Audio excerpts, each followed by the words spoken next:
O voo da serpente emplumada. Capítulo 10 do audiobook. Tradução do original em espanhol.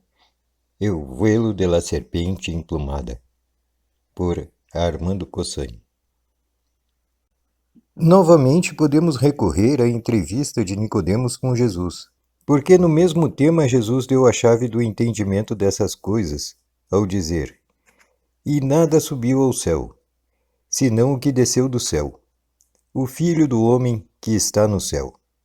E como Moisés levantou a serpente no deserto, assim é necessário que o Filho do homem seja levantado, para que todo aquele que nele crer não se perca, senão que tenha vida eterna. Isto é sumamente difícil de entender. Tudo depende do esforço que se faça por entendê-lo. O esforço por entender essas afirmações, que parecem tão obscuras, é justamente a chave que nos pode abrir as portas do céu. Mas acontece que a maioria se conforma com a primeira interpretação que encontra, e esquece o esforço, e assim começa a cair. Começa o pecado original, porque significa deter o desenvolvimento da inteligência. Quando se detém este desenvolvimento, quando o homem se dá por satisfeito com a compreensão de hoje e não trata de ampliá-la ao máximo de intensidade de que é capaz, perde sua capacidade, perde sua compreensão e, eventualmente, perde sua alma. Melhor dizendo, mutila, entorpece seu crescimento, de tal modo que a alma é enferma e até pode morrer de todo. Isto é algo que Jesus tratou de explicar na parábola dos talentos, na do traje de bodas e, sobretudo, nessas duas palavras com que alguém se encontra a cada instante nos evangelhos: velai e orai. Com o tempo até cheguei a acostumar-me a esta linguagem tão especial de meu amigo. Apresentei-o a alguns de meus companheiros, e quando estes me perguntavam quem era ele, não sabia o que responder, de modo que decidi fazê-lo passar por um parente, algo excêntrico, mas uma boa pessoa no fundo. Quando lhe informei disso com a secreta esperança de que me dissesse a verdade sobre si mesmo, comentou: Nosso verdadeiro parentesco é muito mais real do que você mesmo imagina. Um dia você se inteirará disso. Você não crê que exagera um pouco nesse mistério? Lhe disse. A verdade sempre parece exagerada para quem não a percebe. É um pouco difícil de entender. Não o duvido. Porém é que você todavia não se dá conta de que falamos idiomas diferentes porque temos um entendimento diferente. Então por que não falamos o meu? Porque ainda quando não o saiba bem, você quer aprender o meu. Se me guiasse por suas palavras, há tempos teríamos deixado de ver-nos e de conversar. Não falo com o que você aparenta com suas palavras, senão com o que você pode ser. Isso sim que é estrambótico. Isso é tudo o que tem a me dizer? O que eu lhe disser dependerá sempre do que você queira me perguntar. E que pondere que estas entrevistas sempre me deixaram incomodado, ao reparar como ele sempre manejava meu pensamento e desviava meus propósitos. Não pude evitar que meu carinho até ele aumentasse. Era algo muito contraditório o que ocorria em mim mesmo. Assim passou o tempo. Eu continuava apoiando-me na caixa de fósforos, que levava sempre no bolso. E não podia esquecer a guerra.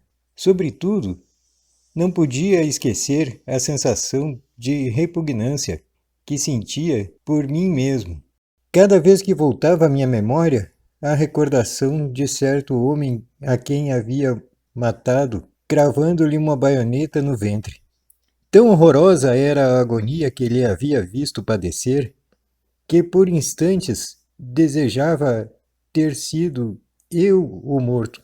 Esta cena voltava com frequência, agora que os despachos de guerra davam conta do número de baixas ocorridas nas distintas frentes. Não podia tomar estas cifras como se fossem cifras somente. Para mim representavam padecimentos humanos que não afetavam unicamente as tropas, senão que cada soldado e cada homem se convertia no centro de uma tragédia para toda uma família, para todo um círculo de amizades e, quem sabe, para a mesma terra. Não podia explicar-me de onde nem como me vinham estes pensamentos. Porém, sentia um grande mal-estar interior que às vezes se convertia em algo doloroso, de maneira que fazia tudo o possível para fugir deles nestes momentos. E até cheguei a sentir inveja da frieza com que meus companheiros contemplavam estas cifras. Também me causava assombro cada vez que, nos diários, via os títulos registrando-as como se tratasse de acontecimentos sem precedentes na história do mundo, e como feitos verdadeiramente gloriosos.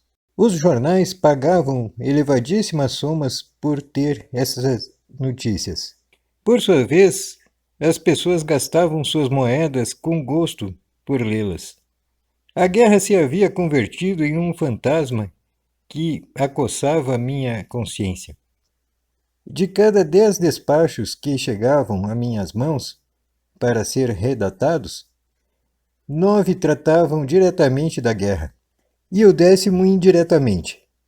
Assim, passou o tempo da Etiópia, o tempo da Espanha, e um bom dia chegou o da Polônia.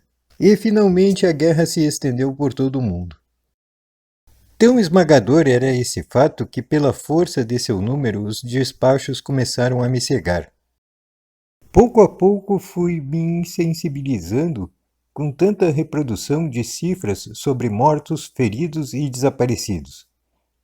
Certo dia notei que estava interessado e que gozava com a descrição do bombardeio de uma cidade na que havia padecido milhares e milhares de mulheres, crianças e anciãos. Todos eles completamente indefesos ante o fogo que chovia sobre eles desde cima. E deu a casualidade que, naquele mesmo dia, havia traduzido um despacho que continha certas declarações feitas por um importante chefe da Cruz Vermelha Internacional. Tratava-se sobre 5 pontos sobre a ajuda e proteção das crianças, e eu havia decidido conservar uma cópia para mim. Havia-lo deixado em cima de minha mesa de trabalho, e quando quis achá-lo para levá-lo, os demais despachos sobre mortos, feridos, bombardeios e encontros navais o tinham coberto totalmente. Pensei um instante neste fato aparentemente casual e me dei conta de que, assim como havia ocorrido com o despacho da Cruz Vermelha, assim estava ocorrendo com meus próprios sentimentos. E nesse instante recordei os suplicantes olhos daquele rapaz a quem havia ferido com a baioneta. E acreditei ver neles uma reprovação que dizia: tão cedo tens esquecido? Cada despacho de guerra repetia esta cena em minha memória, e junto com ela me assaltavam pensamentos de esperança. Queria crer que a alma desse rapaz tinha achado alguma compensação em outra vida. Um medo muito sutil e muito poderoso começou a apoderar-se de mim quando me dei conta de que também estava me tornando insensível. Meus companheiros me faziam chacotas sobre estes escrúpulos, e alguns até argumentavam que as guerras, especialmente esta grande guerra, trariam um grande progresso científico, de sorte que podíamos alentar a esperança de um mundo e uma vida melhor. A incongruência desses argumentos terminou por enojar-me.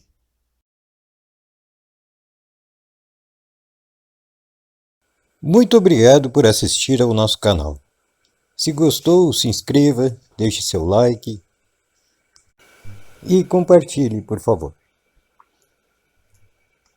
Acima há um link de um livro grátis, Hercólogos, que ajuda a ter um melhor entendimento da vida.